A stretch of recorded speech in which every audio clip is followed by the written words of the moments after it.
Hi, everybody. Welcome to the Bitcoin Bottom Line. I'm CJ Wilson with Josh Olszewicz. It's been a wild, wacky period of time since the last time we came to you. It's just been a lot of stuff happening. It's like a hot popcorn bowl of just banks blowing up, exchanges blowing up, celebrities taunted, people getting fined. The memes have been lit. So here we are, 2023, springtime. And are we It, springing to a new level, I it's opening guess? day, right? I saw It's something it's about opening opening day. day. Yeah, it's opening day. But Bitcoin never sleeps. Bitcoin never has the playoffs, or I guess it always feels like the playoffs in Bitcoin though. That's what it feels like. The price. Um, So we were talking about this in the pre-show, but price is up 72% year to date, and that's not why we're here, CJ. We're not here just for price action. no, because one Bitcoin equals one Bitcoin, right? Right. So there's the thing that's been most compelling in my like day-to-day business as a Main Street business, right? Is the cracks or at least the confidence in the fractional reserve banking system has never been lower in the public eye. It's for me right now, what's happened in the last couple of weeks has opened more people's eyes than maybe were opened by Occupy Wall Street. We'll say And since the 1930s, maybe. yeah, maybe since the 30s. I wasn't around back then. No. I might have a baby face, but I'm definitely not ageless. I think the thing is that, with Bitcoin, you have so much happening on chain. You can see all these different metrics, but with a private bank or a small regional bank or a large, bank like Silicon Valley, you can't necessarily see where they've allocated their funds, right? So this is something that like Tether gets criticized for, but really the people that are doing it worse are the huge banks, right? Well, you can see their quarterly statements if they're public, right? Like SVB.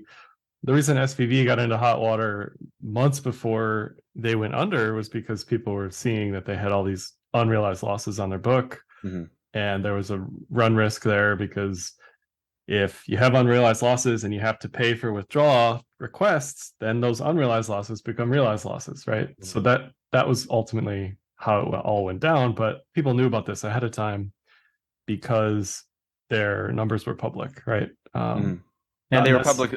they're publicly traded, and they had a Yeah. massive decline in their actual stock value. So what we were talking about in the pre-show was a big public bank has effectively three legs to their table or triangle or whatever, right? They have Three-legged their table, yeah. three-legged table.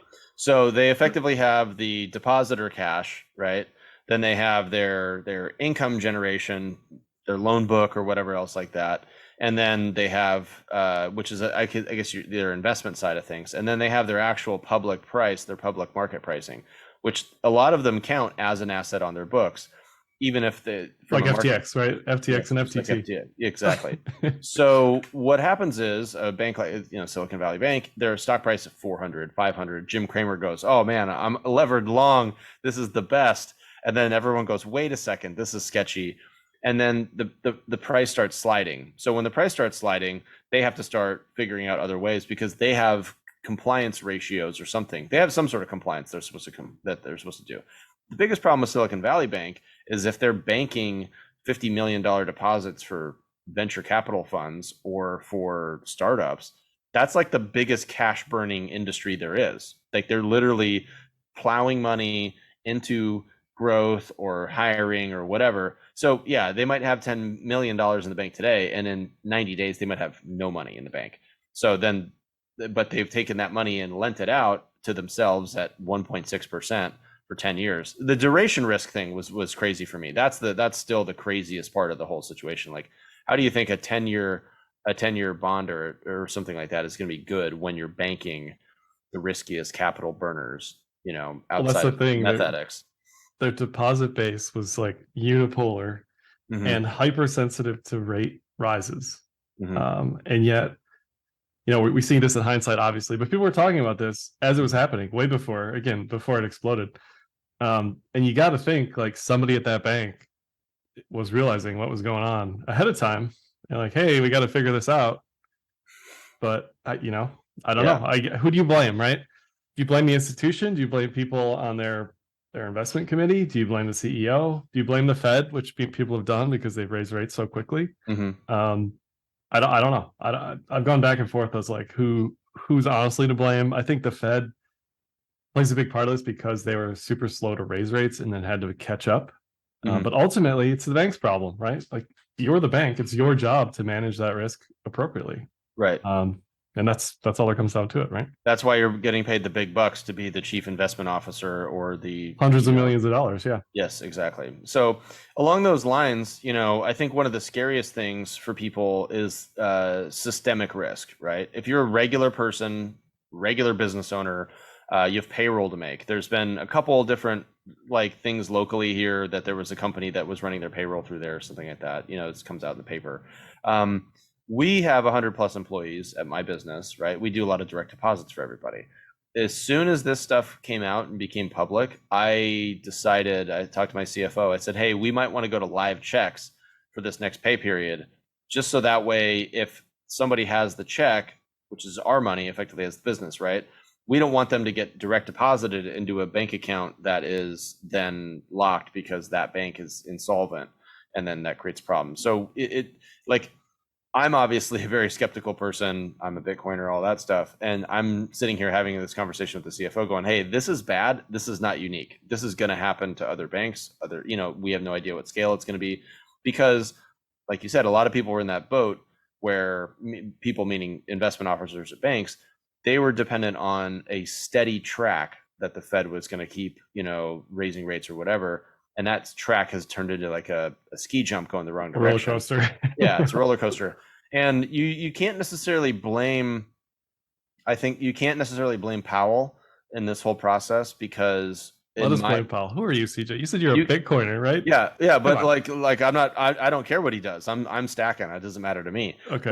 What I'm saying is, and this is the theory that I have, and maybe you can help me kind of polish it a little bit. But basically, every time you're adjusting, hey, we're going to go 50 bips, 25 bips, 75 bips, like that unpredictability takes a little bit of the kinetic strength out of the market. And if you imagine, like the way I try to explain to people is they're trying to take us off zero interest, which we were all addicted to for however many years, basically. And they're trying to make 3.5 or something like that the new zero. So if they take us all the way to 6 and then land us down at 3.5, everyone's gonna be like, oh man, 3.5, that's great. It's 2.5 less than it was, 2 less than it was, whatever. And they still have room at that point to go back to 4, down to 3, and like manipulate in a range. So it's kind of like landing on an uphill runway, and they're trying to land the plane and take some of the speed off with these oscillations, and that shakes a couple jobs loose. It shakes a couple, malinvestment cases out, and then that prevents like a bigger systemic problem because they really waited too long, and this could have been solved a year and a half ago if they would have done it right. But because they waited so long, they had to. All this kinetic energy happened, and then they had to like sort of like a glider, yoink the stick back and forth to nose it down, pull it up, nose it down, pull it up. And they have to really manipulate it. And if they make one wrong move, it's like the wings fall, come off. And that's the risk that we all see as Bitcoiners. And we're like, yo, we warned you about this for the last 10 years. Well, I want the chaos. So I'm one of these guys who's like, yeah, keep raise 75. Just keep going, Yeah. Like if you want to be serious about inflation and you think it needs to come down, Mm-hmm.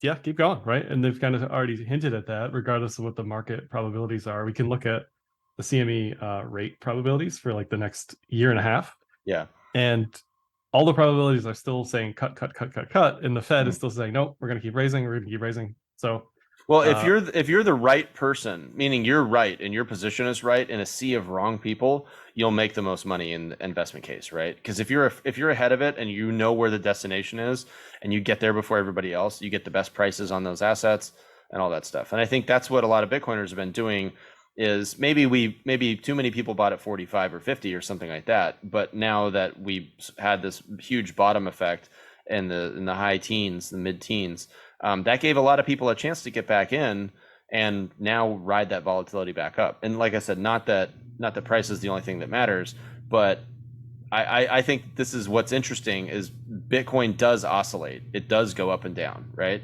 So if someone that's a trader has a 24-hour market to trade against, a huge exchange is apparently trying to trade against their people. But I think we already knew that with BitMEX and some of this other stuff. People, there's house players at every casino, right? So I think if you look at exchanges like a casino and you look at the volatility as a source of wins and losses, then you could play that game, and if you're a good player, you're going to win. You're going to win, and you're going to end up with either more Bitcoin or more dollars if you're trading right, because there is definitely, just in the last week, right, we see like a local low, a local high, and it's the higher high than we've had in a long time. So even on like a upslope, there's still oscillations that if you have discipline, you can take little sniper shots with. It's super hard though. Like we went through a huge pain run from 69 down to 17 grand or whatever. Everybody that survived that cave in hodled, so they've proved their worth. Their bear market hands are strong, their pockets are strong, their seed phrase control is strong, but now is their discipline strong, and can they avoid selling, quote, into profit? You know what I mean? That's for me. Now we've exceeded the pain test, we've exceeded the all these other tests. Now it's discipline test time. Do we have the discipline to be good Bitcoiners through a nice steady march forward into the halvening? Well, I think we're definitely, people still have bearish PTSD. I still see people trying to short every high. I think we're definitely moving towards like the disbelief, disillusionment sort of thing, where it's like one of the most hated rallies I think I've seen since I've been in Bitcoin. There's so much vitriol against crypto, which is fine, but even in Bitcoin specifically, right? There's just so much hate, like physical hate for crypto and Bitcoin. It's kind of out of control. I don't think I've ever seen it like this, but well, we have an anti-crypto army now from Elizabeth Warren, right? we've got that. We've got Greenpeace after us. We've got a bunch of like short sellers targeting banks, which go for it, right? Free market. But it's just that and their army of people behind them, because they do have an army like rooting for the downfall of everything we hold true and dear, CJ. Everything we hold true and dear. Yeah, well, free market capitalism is the only driver of mankind's success. It's the only carrot to reach for, right? Is thinking that you could invent something, come up with something, be better in any kind of free market, whether that's as a chess player or a t-shirt designer or a rapper or a doctor or whatever, that your time and your skills will be valuable in the future, that it will create something that you can leave behind. That's like all we've ever had, right?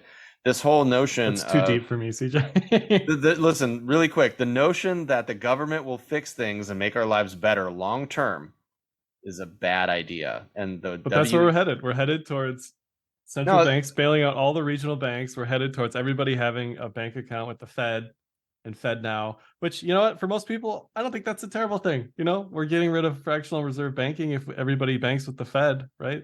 No, we're not. Don't we just march towards socialism at that point? Well, that's I don't know if it's a march. It might be like, for me, where we're at on that is we're chasing the cheese down the hill, like that Irish tradition where they chase. We're tumbling into. But that's where we're headed. That's inevitable. It's inevitable that we get CBDCs. It's inevitable that we get UBI. We already have, soft CBDCs with things like Social Security and I don't like the term welfare programs, but welfare programs. The issue, though, I think that a lot of people have is the lack of success with those programs. I think if the programs were demonstrably more successful, I don't think people would have as many issues with them. But I think the free how market, do we define success though in those cases? I would say largesse versus size of the problem. So if largesse meaning like how many government employees and how much budget does it take to solve the problem, and did they solve the problem, or is the problem growing, festering, ongoing? Great example for this is the homelessness issues in California, right? California has the best weather, realistically, of any state. How dare you? Like, you're going to tell me like Pennsylvania has better weather? Come on. Like New York, Florida has hurricanes. The ground shakes, right? That's like the worst part here.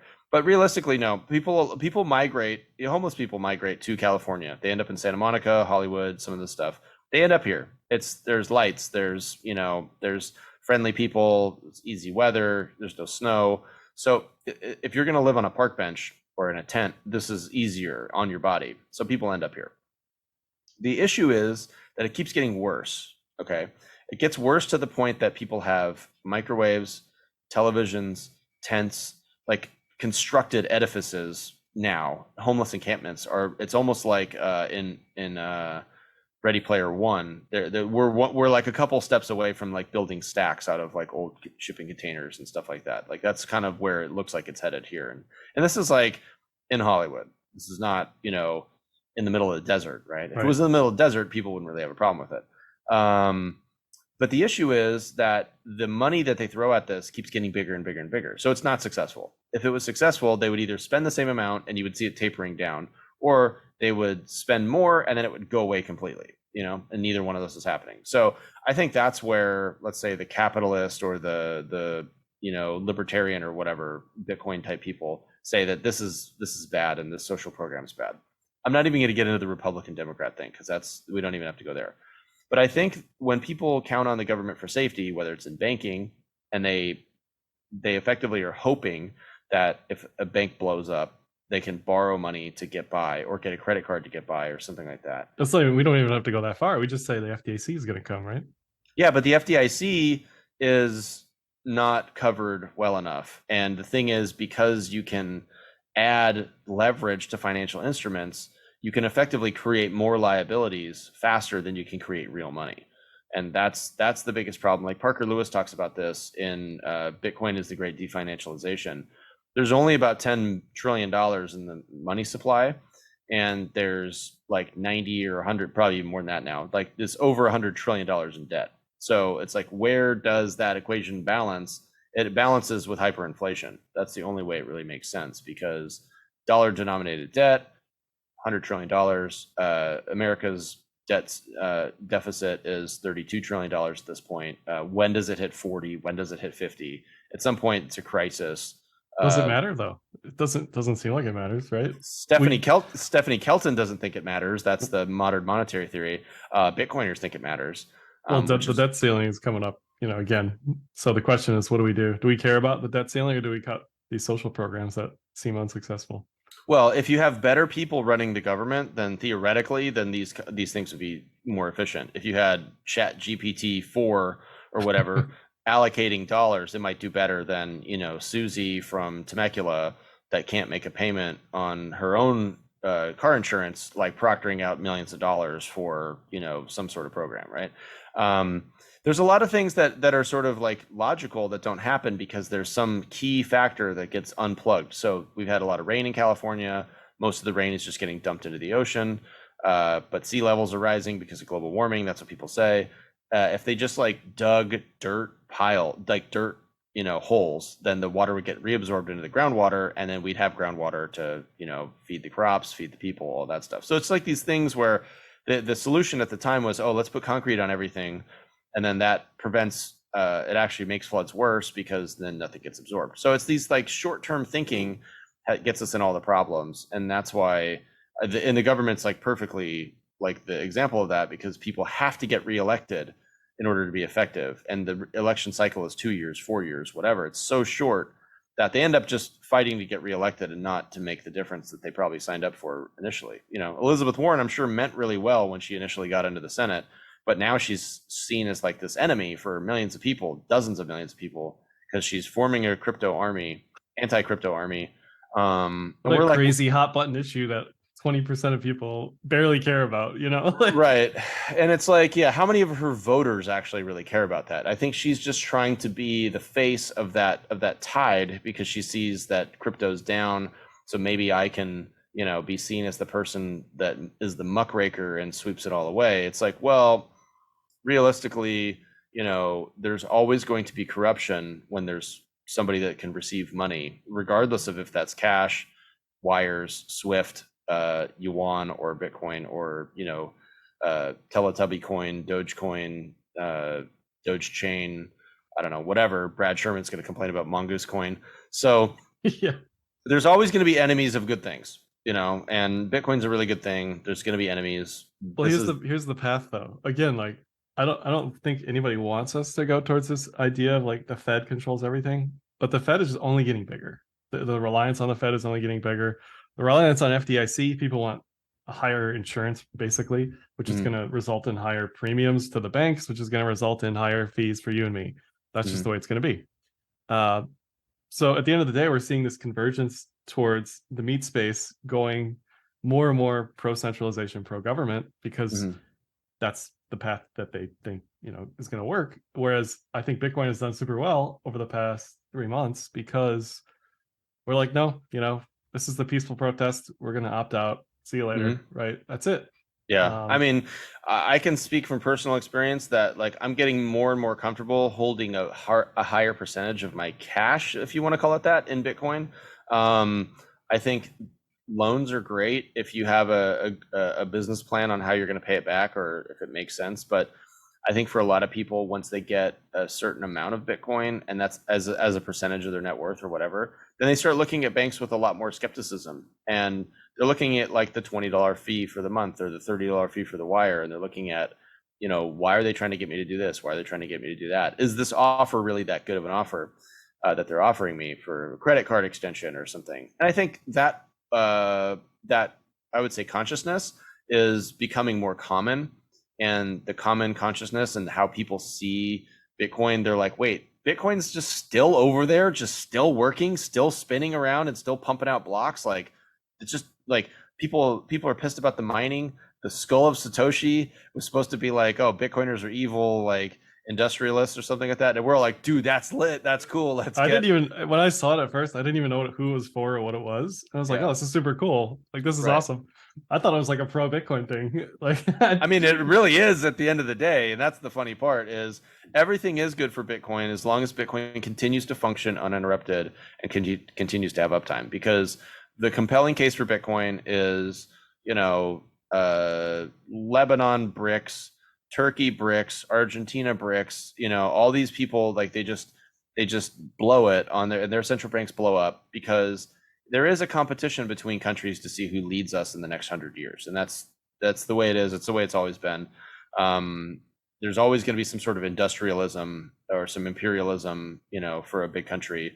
We're at the first time America is like really being challenged in that regard financially, because now you're seeing these small, medium countries sort of unionize together with either China or Russia because they need the gas. Someone's like, oh, Russia's just a gas station. It's like, yeah, well, if you need gas, like you got to stop at a gas station, right? So, that whole thing is, and that whole conflict and everything that's happening as a result of that has, I think, changed a lot of people's mindsets in terms of like what's actually important financially, and is safety the important part, and that's like the FDIC raising the limits, or is freedom important? Is privacy important? Is modesty important? Is your ability to transact without a bank important? And increasingly, people, regardless of how much wealth they have, they're like, Bitcoin seems like it actually makes sense now. Like, oh man, this is weird.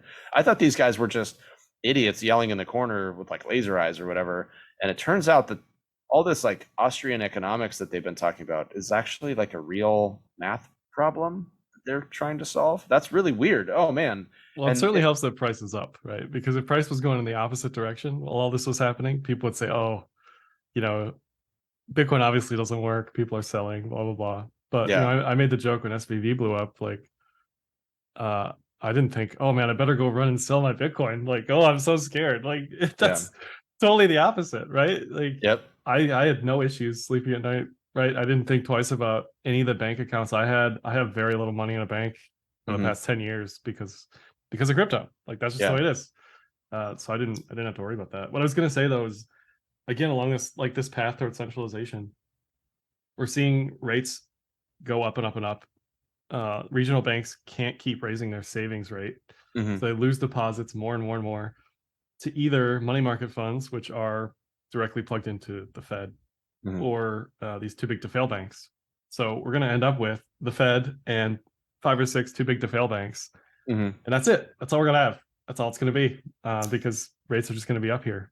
The Even only yeah, the only thing that's interesting in it, like I'm plugged into this a little bit because of my business. We do a lot of loans for our clients through credit unions. And credit unions a lot of times are not for profit. So they don't trade super aggressively. They just basically borrow money and lend it back out. Mhm. And they sometimes don't even have great, I mean, like I recently got a BMW, and I financed it through a credit union, right? Because their program was like 2% less than BMW's financing. I was like, I'll arb that. That's cool.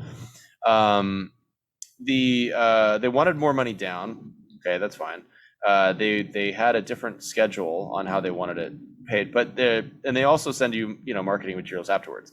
They're like, oh, we're paying 0.08% interest on savings accounts. I'm like, that's literally nothing. So Yeah. their whole business is predicated on how they lend money out. And I think when that's your business model versus, hey, we're going to clip a coupon on a 10-year bond, that's like a completely different risk mitigation strategy. So their risk mitigation is, hey, if people put enough money down on a car, then we're kind of covered on the equity side of that. And every month that they're paying it down, our liquidity position gets better again, right? So they have to monitor how much they have an outflow versus inflow, and then they just have to keep that ratio at a controlled thing, right? What I don't understand, and this is what I still haven't figured, like, how do you pay people at a nonprofit company, like a bank? Like, how much is the guy that's risk managing that loan portfolio? How much is that guy making? And what's at risk in that regard? But this is a bank that lent me money based on my credit profile and my income, not having anything to do with me being a customer or a depositor in their bank, right? So Right. that's where I think there are certain use cases for specialized credit unions to exist to kind of keep a niche if they're close enough that they can come touch the assets that they're lending on. But I think like taking your small bank and turning it into a big bank, I think that's completely out of the question at this point. Yeah. I think Well, back opening to the additional branches and like being a big, like web network of credit unions that turn into a big bank, I think that's totally out of the question because, you don't have a relationship with Jerome, Janet, or any of these other people, right? You need. But SVB was way bigger than I think it gets credit for because they had just acquired like some Boston bank. I can't remember the name of it. That had a bunch of branches, and they had over 200 billion in total assets. Like, what's the cutoff here for regional? I wouldn't consider them regional, even though they effectively were. No, but regional, they were like a top 15 or the yeah, 16. they were 15. Like, Yeah, so huge. that's big. That's really big. I think like you said, the mergers and banking mergers is going to be interesting. Obviously, Credit Suisse and you just got gobbled up by UBS. And That whole thing is a disaster. That Just whole an thing absolute is disaster. super weird. And I think the question is, where do we go if Bank of America starts buying additional banks, if Wells starts buying additional banks? Well, the big banks they don't want your deposits because it's just a liability as far as like compliance for them. If you look at their savings rates, I just did today, 0.1% for a savings account. So like they could care less, right? Like, they don't need your money. They don't want your money. Like, but everybody is doing this flight to safety. And something else now that keeps getting brought up is as rates go higher, you're getting the sleepy depositors who are waking up and saying, "Oh, I can get a better rate on a money market fund or whatever," right? Yeah. So they're fleeing regional. So it's only going to get worse for regionals. Like, that's just how it's going to be. So again, path towards centralization. Yeah, and what was really weird is obviously like Caitlyn Long's Custodia Bank charter got like denied and they were like, oh, we're gonna hold 108% of the assets. We're gonna hold that, and that's what we're gonna do, a full reserve bank. And it's almost like, hey, excuse me, like crazy people over here that actually want to hold the money, like you're not allowed to play in our club. That's how it came across to me. I saw that. I saw a lot of that, but I saw a little bit also of why they actually might have got denied was because they wanted to make a stable coin. I don't know if that's. I didn't read the whole thing. There's been a lot going on, but I thought that might be part of it. Speaking of stable coins, Tether. We talked about this in the pre-show. Going full circle. Tether has like 5 employees probably, and maybe the government could look in on that as far as how to be profitable and make sense and make money because really they're just making hand over fist over there as USDC blows up, as BUSD can no longer be issued. They're just this cockroach that survived the nuclear holocaust over and over again, Right. And they're the option in town, so they're getting all of the flows. And I think that's where it gets really wild because the dollar as a reserve currency attracts a dollar-based stablecoin, right? So that's like a mutually beneficial situation. You have like a sort of a magnetic thing there, right? So it's like everybody wants dollars, everybody wants dollar denominated. If that went to a euro or a yuan, like stablecoin, like USD or what would it be, like uh, RNMBTC or something? I don't know what they would Sure. call it. So whatever. So that's where I think it would get like kind of dodgy with this, with all the stuff that Russia, India, Brazil, China, everybody's trying to kind of come up with this different trading, unilateral trading platform. Yeah. But I think Tether has been through the wars, and they know what to do and what not to do. They probably have a trading desk, obviously, that has some sort of. I don't know. I mean, I'm not gonna like. I hate defending Tether because you just never know. Like, I know the people at Tether. I've known Yeah. them for years. They've had issues, whatever. But I don't ever want to defend them and say they're going to be around forever because I don't know.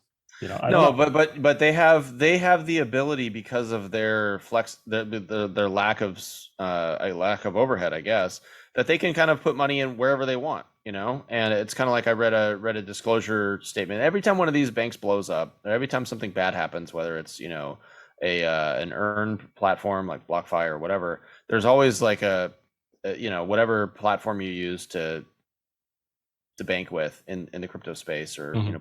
buy your Bitcoin with, or whatever. They're always like, hey, we had limited exposure, we had no exposure.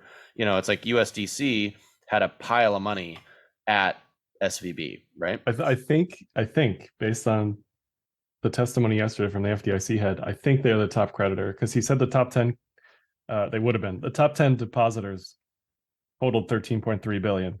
3.3 of that was USDC. Yeah, so So I so Circle, right? So Circle Circle, had yeah. like Circle effectively has a pretty big market cap with USDC, but they, as like I guess an American company you would call it, they had various deposits in various banks. So they tried to hedge their risk by not having all their eggs in one basket. So like kudos there. I don't think they did anything wrong. I mean, what else But are they you gonna still, do? yeah, they still got nuked for a lot of eggs, right? So Tether, it seems like it's completely outside of all of this, because they almost have more direct control or something like that of their reserves. Again, I And don't want to. I'm always well, but careful. We don't they know. churn it. They churn it. They have statements where it's like, oh yeah, we've got some Bitcoin, we've got some paper. Okay, now we don't have any paper anymore. Now we have some, now we have some treasuries, and now we have some, because they had corporate paper at one point. Then Commercial paper, yeah. yeah, so they had commercial paper, they've had treasuries, they've had cash deposits, they've had Bitcoin, they probably had a bunch of shit coins. So like there's really no like predictability to what they're going to do going forward, but because it's so few people that really run the show there, they're staying nimble and they're trying to stay ahead of it. So hey, kudos to them for showing a profit. And I think because it's free market, like we should all be okay with that. We also have to realize that there is no such thing as a forever player in Right. a They are centralized. We don't know which banks they use. We yep, don't know which countries they bank with. no idea. Like, Yeah. we don't know the duration on their treasuries for Hmm. sure. Yeah. We can only see what they say unless they list out the exact QSIP or whatever of the treasury. So, Right. And that's where all of this is sort of weird, because you get caught in this position. It's sort of a no man's land, like maybe politically or ethically or whatever, because financially you want certain things to happen, right?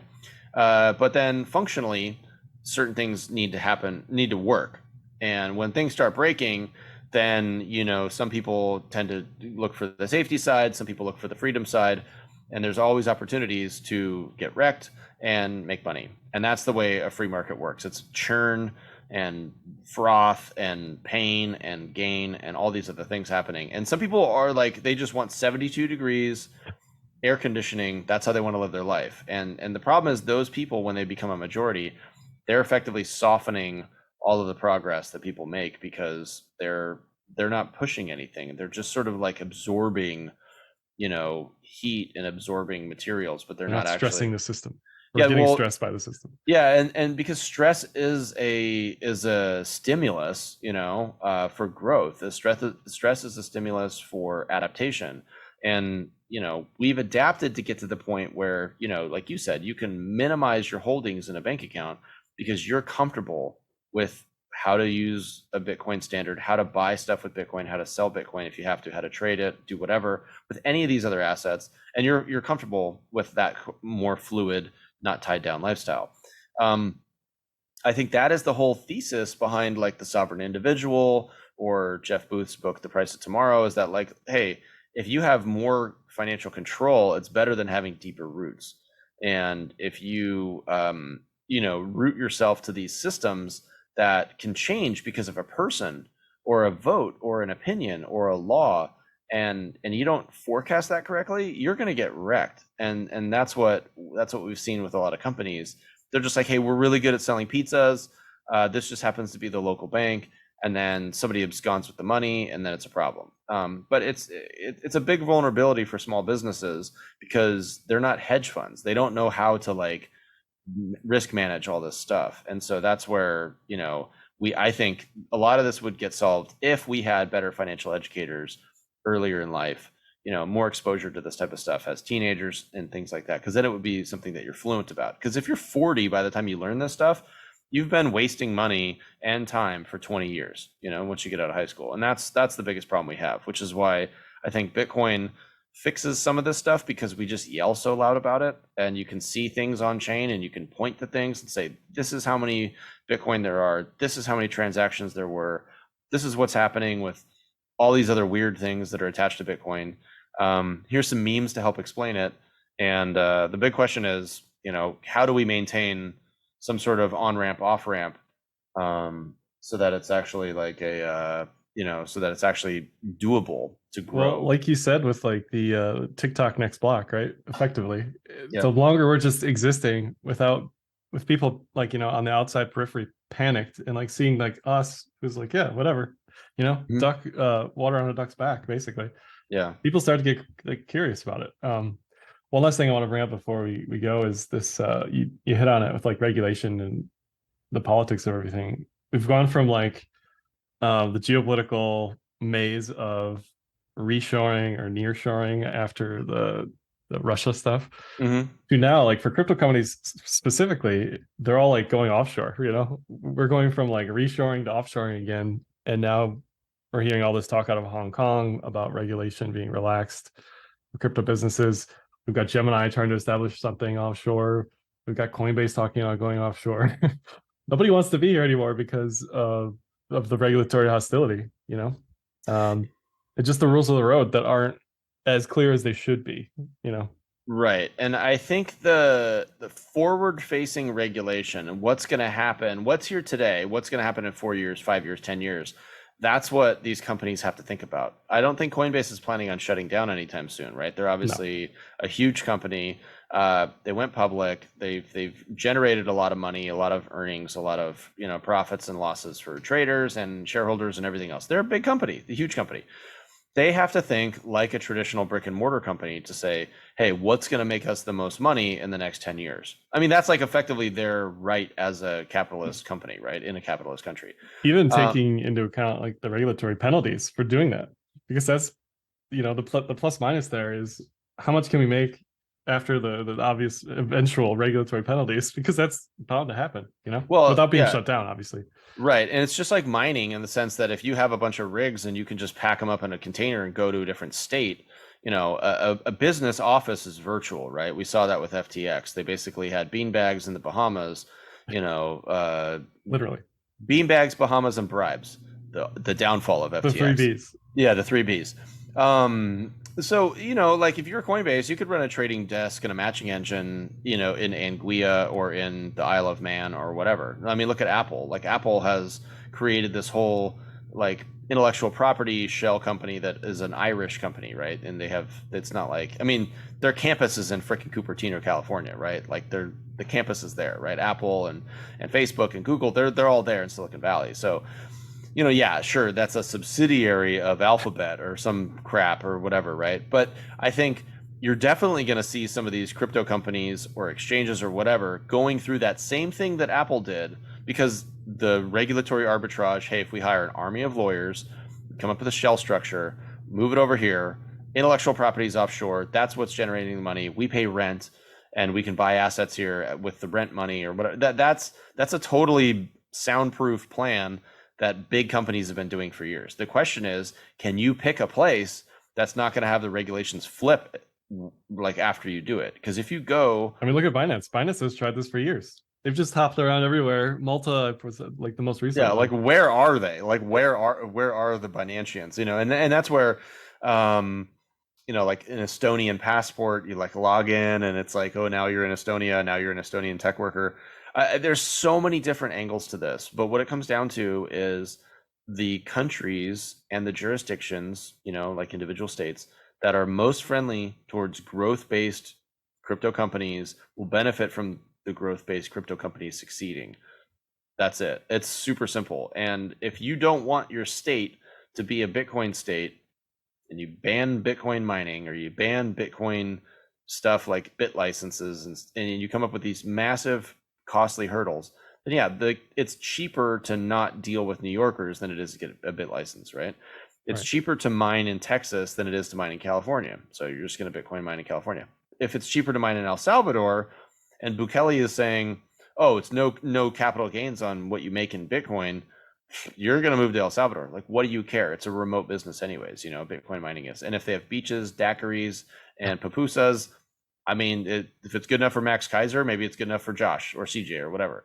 So that's the risk that Elizabeth Warren and the anti-crypto army create is, are they going to turn El Salvador into Switzerland, And then all of a sudden it's like the center of this financial like industry, or a well-respected, small country with lots of reserves or whatever, because Bitcoin goes to 200,000 or 300,000 and Bukele is memeing his way to the volcano.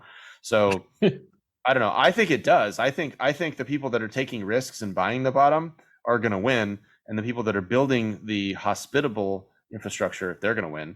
It's just about like who comes next. Elizabeth Warren might have a replacement person at some point that's more like Robert Breedlove and less like Maxine Waters. You never know. Like somebody like that could actually get voted in. So I think there's so many unknowns. But are we officially at the then they fight you phase, right?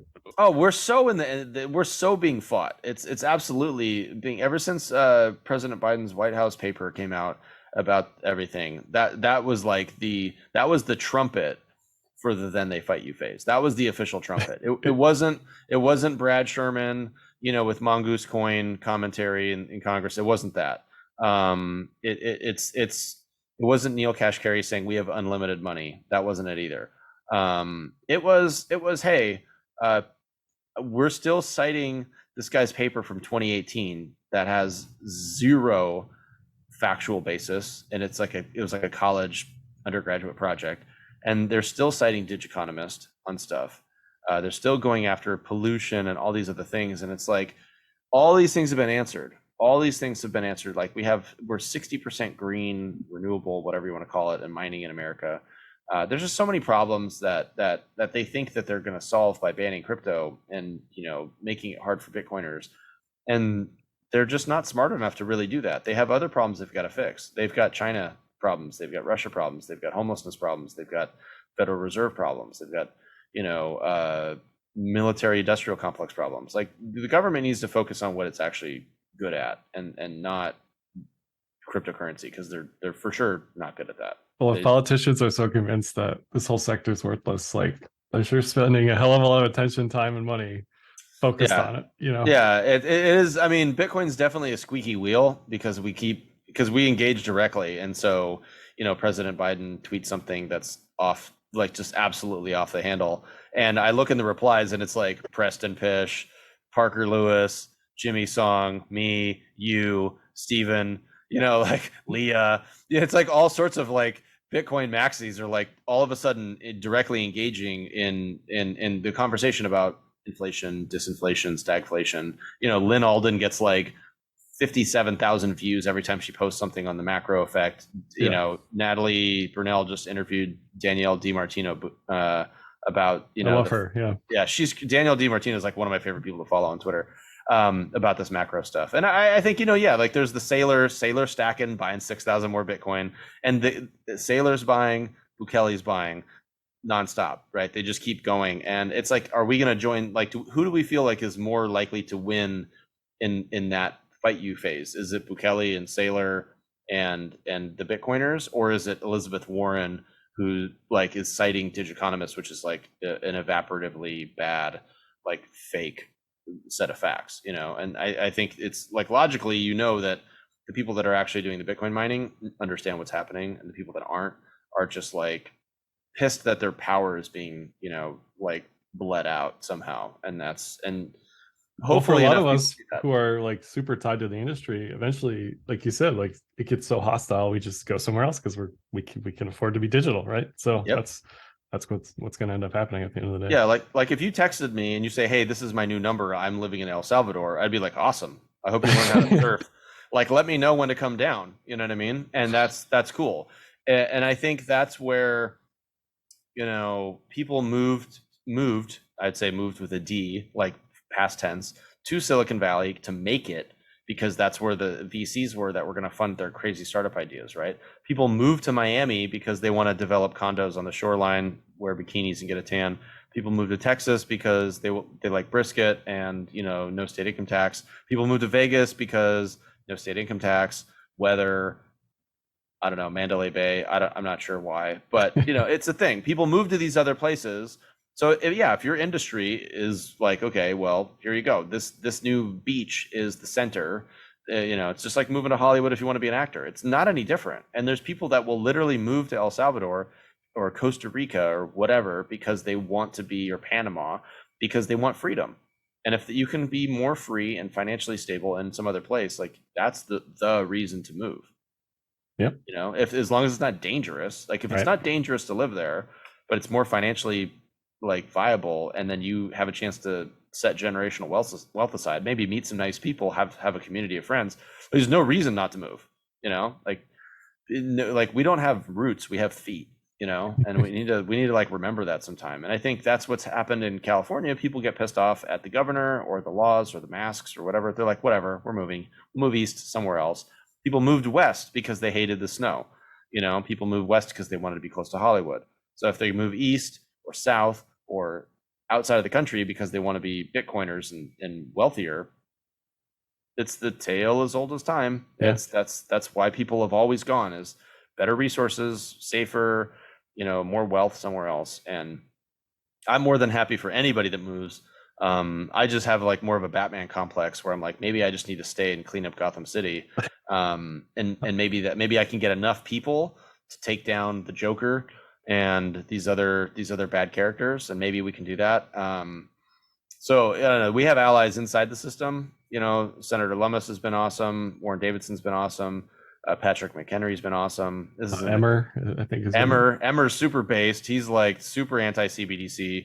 I think he's fantastic. You know, and we have some people that have a chance to open their eyes to it. You know, it's so all hope is not lost, but it is going to be really dark on the way to the top, right? Because when you're on your way to the top, all you can see is just that you're going up, and meaning like for us, it's the strain as Bitcoiners of convincing people. But once we get to the top and we can actually shout the, you know, the eureka from the top, or Satoshi. Well, especially if prices going up during the then they fight you phase, like that just makes the people fighting us get even more angry. You know, they're like, yeah, what is going on here? Why is this? You know, it's like the Grinch where he's looking down at Whoville thinking they did it without packages, boxes, or bags, right? Like, what are they doing? Mm. Um, I think about that meme too often. Anyway, I think we have to leave it there because we've been rambling for a while now. This is great though, man. I think we obviously had a lot of stuff that was happening outside and inside the industry. Yeah. You know, once you look through Bitcoin lenses, you look at banks in a totally different way. You look at lending, you look at risk. I think Bitcoiners are more, you know, more able to actually be real with themselves on the risk side, because there's just a tangible amount of Bitcoin and you don't want to lose it. And you know, the funniest thing, this is the last thing I'll say, is super funny. For anybody who hasn't seen it yet, there is a video about Fed Now and how it works, and the coins are orange, and that's the best part. I did see that, yeah. The coins are orange. It's like we've already infiltrated their mind, and they didn't do gold coins or green coins or red coins. They did orange coins, because orange coin is good. And Yeah. that's the official stance of the Bitcoin bottom line. All right, CJ, we'll leave it there. All right. Thanks, Josh. As always, this is not financial advice. Feel free to do all your own research and investigate before you participate in any crypto purchases, sales, and/or transactions.